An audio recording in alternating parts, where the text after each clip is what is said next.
सांग माने मनीष भावे गोटे तापर परिस्थिति अनुसार अलग किसी हो जाए ना। मो सहित तो एमती आपण मान सहित हुए कि नहीं निश्चय जानवे। नमस्कार सांग माने। तो सकाल सकाल आम दीज भाई भौणी रेडी बाहरी गलु माछ मार्केट जा माछ नहीं आसली आणिकी घरे बसिक माछ गुड़ा भलसे काटिदेली काटिकी धोई देकी नहीं आसली। तापर एपटे लुण हल्दी गोलेकी माछ भाजवाई बसीगली। माछटा भाजीदेली भाजी भुजिकी पखाड़ सहित मस्त गोटे पाग कंचा लंका रसुण गोटे मस्त पाग बनईदेली ता सहित माछ भजा।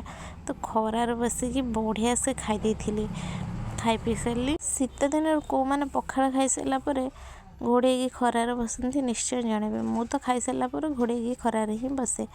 तापर खाई पी सारिकी मोर टे काम था बाहर जाइली। दीपर खाइबार भात सह माछ तरकारी को आसिक खाईदेली। खाई पी सारिकी मत तो माछ भल लगे ना बहुत तरकारी कर तो मुझे खाईदेली। संध्या बेलू टे जाकि बाहर बुली पड़ी। आपण मैंने मो वीडियो देखुं कहीं भी सब्सक्राइब करना प्लीज़ लाइक करेंगे शेयर करेंगे सब्सक्राइब कर दिंतु।